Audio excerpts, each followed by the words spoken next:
तो पहले तो हम सिर्फ लिपि की बात करते हैं भाई। तो लिपि तो आपको पता ही है कि लिपि जो होता है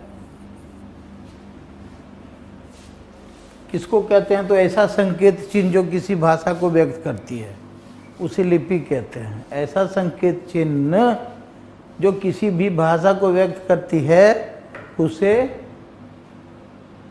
लिपि कहते हैं, है ना। तो जनरली जो है लिपि हम लोग लिखते हैं लेफ्ट टू राइट, राइट, है ना, लेफ्ट टू राइट लिखते हैं। जैसे अभी हम लोग लिख रहे हैं लेफ्ट टू राइट ही तो लिख रहे हैं, ठीक है। और कुछ भाषाएं लिखी जाती हैं राइट से लेफ्ट,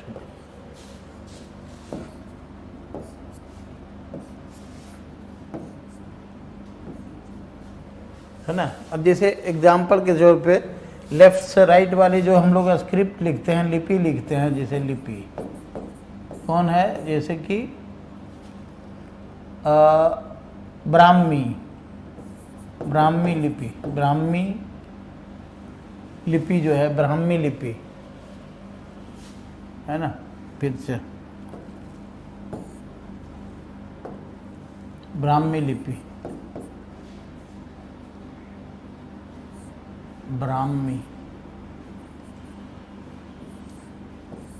ब्राह्मी लिपि, देवनागरी लिपि, देवनागरी, ब्राह्मी ही बाद में देवनागरी हो गया, तो भी सच बात है ये। तो ब्राह्मी, देवनागरी, देवनागरी, ब्राह्मी, देवनागरी और रोमन।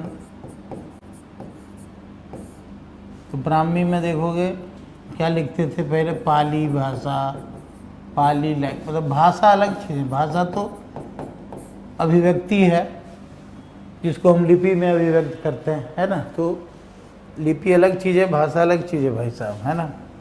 तो पाली लैंग्वेज, जैसे पाली लैंग्वेज, उसके बाद संस्कृत भी लिखा जाता था पहले ब्राह्मी में ही। आजकल देवनागरी में लिखा जा रहा है, हिंदी, संस्कृत में। रोमन में क्या लिखते हैं, अंग्रेजी। बहुत एग्जाम्पल हो गया कहने का मतलब, है ना। रोमन में हम अंग्रेजी लिखते हैं, है ना। और लेफ्ट मतलब राइट से लेफ्ट लिखने वाला, है ना, राइट से लेफ्ट मतलब दायां से बायां लिखने वाले जो लिपि है वो क्या है भाई, तो नाम सुना होगा, उस लिपि का नाम है खरोष्ठी, खरोष्ठी लिपि, खरोष्ठी लिपि है। और खरोष्ठी में जैसे कौन कौन सी भाषा लिखते हैं भाई, अरबी, अरबी, फारसी, तुर्की, उर्दू, है ना। अरबी, फारसी, तुर्की, उर्दू, ये सब खरोष्ठी में लिखते हैं, है ना। Left to right, sorry right to left, right to left लिखते हैं। ये जो लगता है कि उल्टा लिखते हैं। तो अरबी, फारसी, तुर्की, उर्दू, है ना। वैसे भी आपको जानना चाहिए कि हिंदी जो है और उर्दू कोई बेसिक लैंग्वेज नहीं है, ये है भाषाओं के संश्लेषण से बनी हुई भाषाएं, भाषाओं के संश्लेषण से बनी हुई भाषा है हिंदी उर्दू। मतलब the language developed by the synthesization of languages है। हिंदी क्या है, तत्सम प्लस तद्भव प्लस देशज प्लस विदेशज इजकल टू हिंदी, है ना। तत्सम तद्भव देशज विदेशज है। उसी तरह से उर्दू भी है, अरबी प्लस तुर्की प्लस फारसी प्लस कुछ वर्ड अंग्रेजी के भी होते हैं उर्दू में। तो इस तरह से है कि नहीं। तो ये तो अरबी, फारसी, तुर्को, उर्दू, ठीक है, खरोष्ठी भाषा में लिखे जाते हैं। लेकिन अब हम बात करते हैं कि हड़प्पा की लिपि कैसी थी, है ना। तो हड़प्पा की लिपि क्या देखो, तो हड़प्पन लिपि जो है हड़प्पा की लिपि।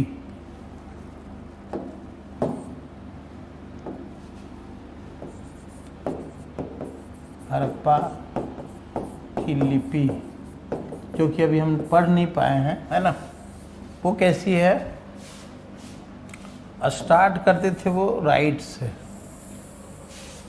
फिर लेफ्ट, फिर राइट, फिर लेफ्ट, ऐसे लिखते थे। बताओ, ठीक है? तो राइट टू लेफ्ट, लेकिन स्टार्ट करते थे राइट से। ये एंड ऑफ सेंटेंस से पता चलता है कि they used to start from right.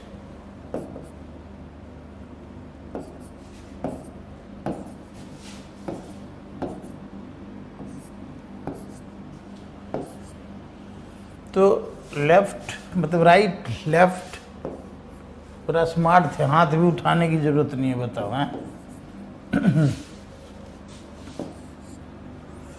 तो इसको कहते हैं, इस तरह के लेखन को, मतलब इस तरह की राइटिंग को कहते हैं, लिपि को कहते हैं बुस्ट्रोफेदन।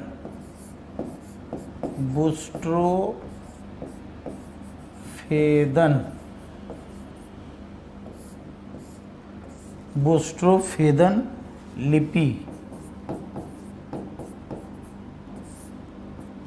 बुस्ट्रोफेदन लिपि, ठीक है?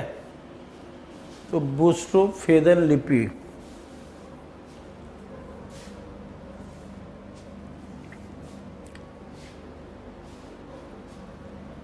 तो बुस्ट्रोफेदन लिपि समझ में आएगी बात?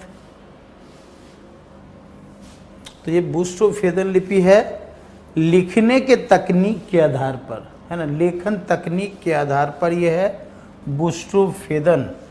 लेकिन एक्सप्रेशन वाइज क्या है ये देखो, इसमें क्या है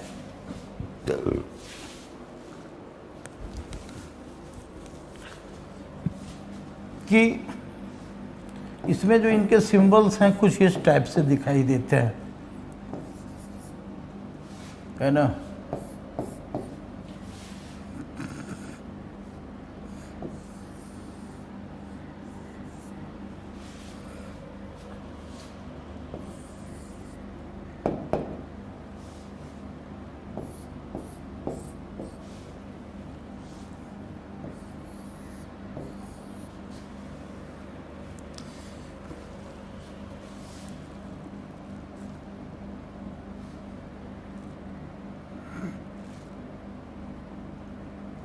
तो इस टाइप की उन्होंने लिखी है ऐसे। तो ये क्या है कि हर पिक्चर जो है इसका कोई भाव व्यक्त कर रहा है, हर सिंबल जो है भाव व्यक्त कर रहा है। तो इसलिए जो एक्सप्रेशन वाइज अभिव्यक्ति के आधार पर, लिखने की तकनीक के आधार पर बुस्ट्रोफेदन लिपि, और अभिव्यक्ति के आधार पर इसको कहा गया है भाव चित्रात्मक लिपि। दोनों ऑप्शन में एक साथ नहीं रहता है, या तो रहेगा बुस्ट्रोफेदन ऑप्शन में, या तो रहेगा भाव चित्रात्मक, ठीक है? तो दोनों में से कोई एक ही रहेगा। लेकिन जब हम मुख्य परीक्षा में लिखेंगे, है ना, सब्जेक्टिव में लिखेंगे, तो दोनों नाम लिखेंगे, हड़प्पा लिपि का दोनों नाम लिखेंगे। कौन कौन? तो बुस्ट्रोफेदन भी और भाव चित्रात्मक भी, है ना, भाव चित्रात्मक लिपि भी।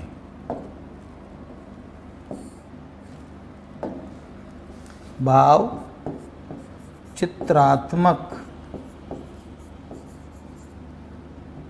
भाव चित्रात्मक लिपि,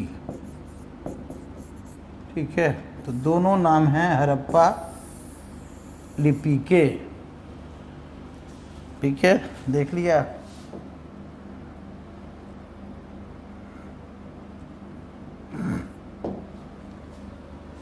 कौन कौन? तो भाव चित्रात्मक लिपि और बुस्ट्रोफेदन लिपि, ठीक है? दो नाम हो गए इसके। अच्छा, एक बात कि जो है कहा गया कि टोटल सिंबल्स लगभग कितने मिले हैं?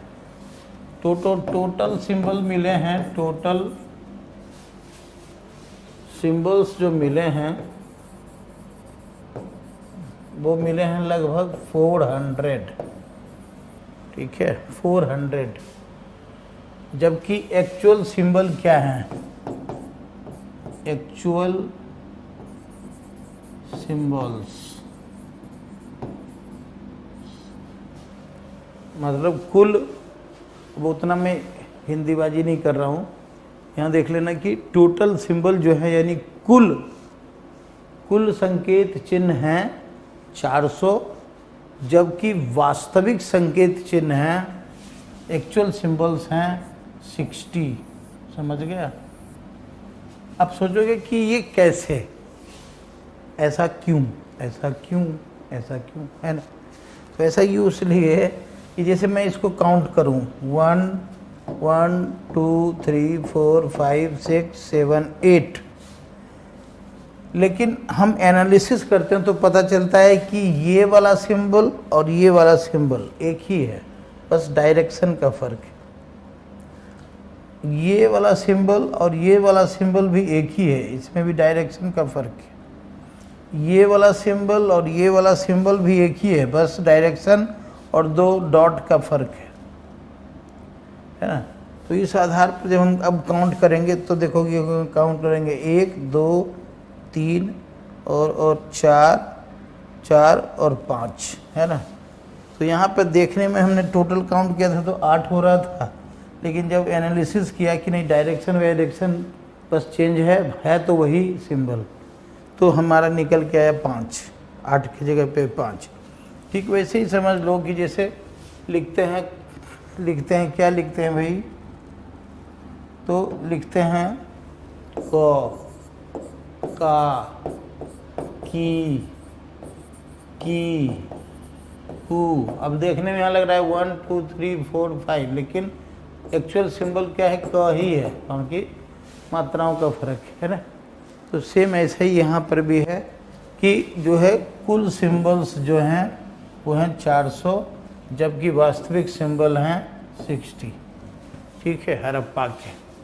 तो ये हो गया हड़प्पा की लिपि के बारे में। याद रखना वो बुस्टोफेदन और भाव चित्रात्मक लिपि। ठीक है।